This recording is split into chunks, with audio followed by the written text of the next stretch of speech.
I stood on the sand of the sea, and I saw a beast rising up out of the sea, having 7 heads and 10 horns, and on his horns 10 crowns, and on his heads a blasphemous name.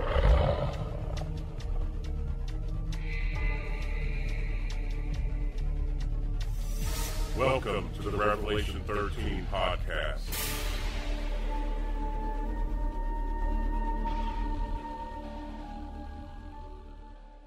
Hello and welcome to the Revelation 13 podcast. I'm your host, Mike Hopwood. October saw the Indonesian islands hit with 2 natural disasters within a 24-hour period. An earthquake 13 miles beneath the ocean registered a 7.7 magnitude on the Richter scale. The Richter scale is the standard system they use to measure the size and force of all earthquakes. They rate earthquakes from 1 to 10, 10 being the most destructive. The quake produced 14 aftershocks, with some reading a 6.2 rating on the Richter scale. The earthquake occurred along the same fault line on the Sumatra island coast that caused the 2004 tsunami in the Indian Ocean that killed 230,000 people throughout the region. This earthquake produced a 10-foot tsunami that swamped the Mantawa island chain in Indonesia. The Mantawa Islands are located 175 miles from Sumatra.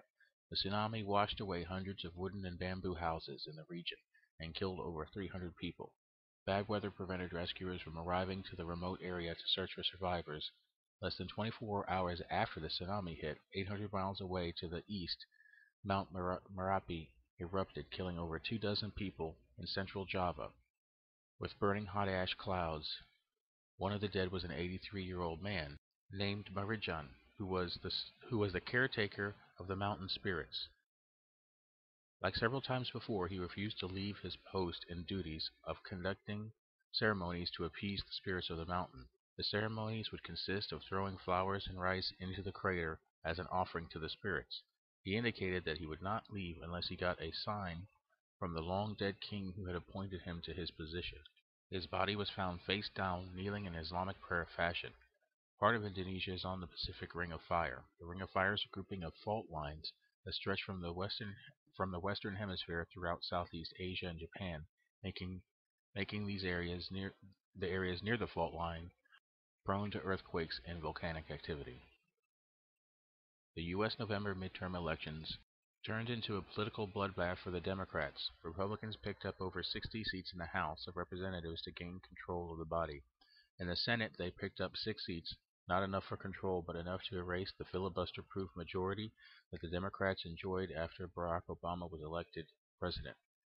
The voter backlash to Obama's agenda was the fuel for the shift of political power. Republicans are focusing on ways to repeal and dismantle as much of the president's legislature as possible.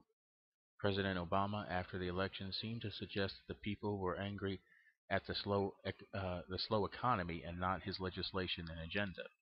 He then stated in a later interview, I think it's a fair argument that over the course of 2 years we were so busy and so focused on getting a bunch of stuff done that we stopped paying attention to the fact that leadership isn't just legislation, it's a matter of persuading people and giving them confidence and bringing them together and setting a tone, making an argument that people can understand, and I think we haven't always been successful at that. Again, Obama is shifting blame for his agenda to the American people, who didn't understand what he was trying to do. Obama didn't seem to comprehend that a large portion of the voting population understood exactly what he was doing and didn't like it. The signs were there before the election, and Obama just chose to ignore it, and he has now paid a heavy political price. The next 2 years will be harder for Obama's agenda plans. It is becoming more and more likely that he will be a one-term president, but a lot of things can happen in 2 years. Bill Clinton was in a similar situation at this time in his first term and turned things around and won a second term in office. So it's not unthinkable to find out that Obama may find a way to yet be reelected. The leaked State Department cables have given people some interesting insight into the usually unreported events, like Saudi Arabia's King Abdullah proposing that electric microchips be implanted into the Guantanamo Bay detainees so that their movements and whereabouts could be known after their release from detention. The king raised the idea in a March 2009 meeting with counterterrorism advisor John Brennan. This revelation was not a surprise because later, in May of 2009, German media outlets had reported that an inventor from Saudi Arabia had tried to patent a killer microchip implant in Germany. The patent had been denied. The chip consisted of two models. The basic model would have a GPS tracker placed in it so when it was inserted under a person's skin they could be tracked wherever they went. The second model would also include a dose of cyanide that could be used to remotely kill the wearer if the authorities deemed him a threat. The inventor suggested that the chip could be used to track terrorists, criminals, fugitives, illegal immigrants, and political dissidents, domestic servants, and foreigners outstaying their visas. It is not too surprising that the Saudi Arabian government would be interested in this type of technology. They are constantly on alert for extremist Muslim elements who want to remove them from power. They even finance and support radical Islamic priests in their country to try and appease them. Civil rights are not very high on their list, so killer microchip implants can seem like a very good idea to them. For those of us living in the Western world, we may soon be faced with the prospect of having microchips track our every movement. In many cases, we already are, through credit cards, GPS devices, phones, and surveillance cameras. It is not inconceivable to think that under certain conditions, governments may try to impose a mandatory microchipping of people for security reasons, or even after a great financial collapse, the new economy may be cashless and the chips required for access to it. The economic component to the mark of the beast is mentioned in the book of Revelation, where it states that those who do not have the mark cannot buy or sell. If the mark of the beast is microchip technology, the Antichrist government would have the ability to know everything, everywhere you go and everything you do, and be able to exert his laws and control over you. Other leaked documents show the path for Middle East peace that the Obama administration may be wanting to push for. On a recent diplomatic trip to Qatar, John Kerry, chairman of the Senate Foreign Relations Committee and failed presidential candidate, gave his thoughts on what needed to be done for Arab-Israeli peace. He said that the Golan Heights should be returned to Syria and that the Palestinian state's capital should be in East Jerusalem. These ideas are not new. The Arabs have been demanding these things for years, but so far there has not been a United States government that has openly put pressure on Israel to capitulate.